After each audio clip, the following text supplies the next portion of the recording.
Hi guys, my name is Courtney Gallagher. For my presentation, I will be talking about the issue of karoshi. So to start out, what is karoshi? Karoshi is a Japanese word meaning death from overwork. This term has been loosely used since the 1970s, but it was only added to the English Oxford Dictionary in 2002. So it's a relatively new term, it's a relatively new phenomena, and we're continuously learning more and more about it. Karoshi is not a pure medical term, but it's a socio-medical term. Karoshi deaths are developed from health issues that result in heart attacks and strokes due to long periods of high levels of stress. It can also lead to suicide, which is given its own term, kiro, which literally translates to suicide over work. Um, and I'll talk a little bit more about kiro suicides a little bit later.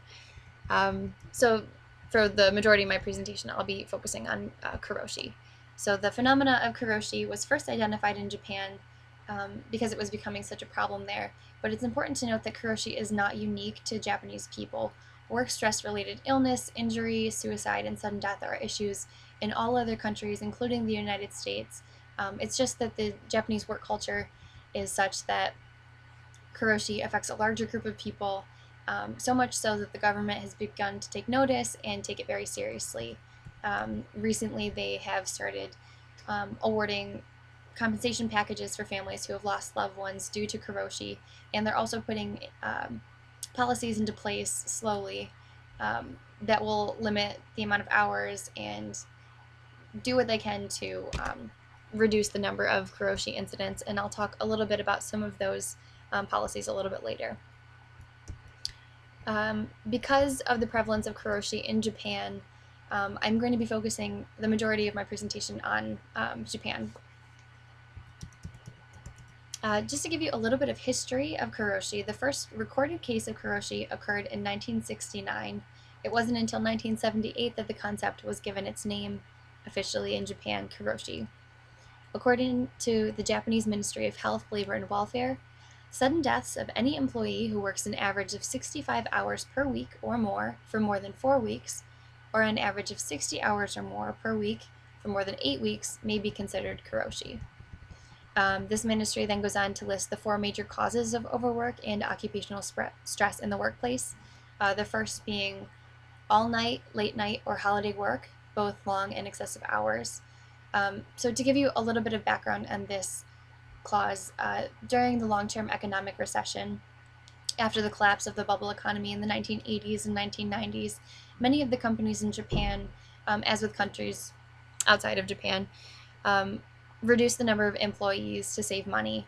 The total amount of work, however, did not decrease at all, which forced the few remaining employees to step up and take on larger workloads, work more hours, things like that. So just a lot of work stress there.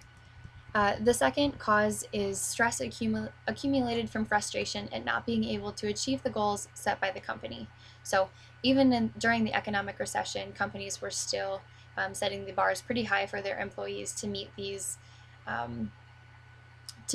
goals, and it just really wasn't doable, and that caused a lot of stress and feelings of inadequacy for the employers or employees by the employers. The third cause is forced resignation, dismissal, and bullying.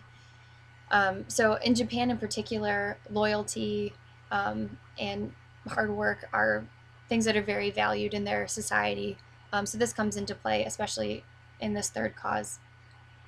So for example, an employee who's worked for a company for many years, they believe they're loyal, they work very hard for a company, and then suddenly out of the blue, they're asked to resign because of the need for staff cutbacks. That's very disheartening to those employees and kind of pushes them to their psychological limit. And then the fourth cause is suffering of the middle management. Especially during the economic recession, middle management were often in a position to lay off workers, as they are at most other times, but that kind of causes a dilemma between following the corporate restructuring policies that are being asked of them and protecting their staff.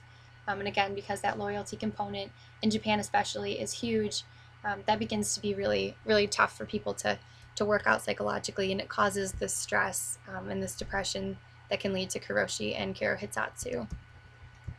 I wanted to give you guys a couple examples of what a typical Karoshi case looks like and what would be approved by the ministry. So the first example, Mr. A worked at a major food processing company for 110 hours a week and died from heart attack at age 34. The second example, Mr. B, a bus driver, worked for more than 3,000 hours a year. He did not have a day off in the 15 days before he had a stroke at age 37. The third example, Mr. C worked in a large printing company in Tokyo for 4,320 hours a year, including night work, and died of a stroke at age 58. And then the last example that I'd like to share is Miss D, a 22-year-old nurse, died from a heart attack after 34 hours continuous duty 5 times a month. I believe of those 4 examples, only one of them, the third example, Mr. C, was awarded compensation, so his family was given money to take care of the services and to support his wife and children after the death. Now I'd like to briefly talk about Kara Hitsatsu. A lot of it is the same exact causes as Karoshi, so I won't go into too much detail with that. But so as I've said before, Kara Hitsatsu, I hope I'm pronouncing that right, translates to suicide from overwork. This has also become a social issue in Japan since the latter half of the 1980s. So as we've said before, long work hours, heavy workloads, lack of job control, inadequate rewards, employment insecurity, and organizational problems, blah, blah, blah, the list goes on, could all cause of this Kara Hitsatsu, this being driven to suicide by the stress and depression that you're feeling from your workplace. According to the International Labor Organization, there has been an increasing trend in the cases of Karoshi and Kara Hitsatsu in Japan. In 14 years, from 1997 to 2011, compensated cases of Karoshi and Kara Hitsatsu have risen from 49 cases per year to 187 cases per year. From 2002 to 2008, the average was over 200 compensated cases a year. And that's a very, very mild estimate.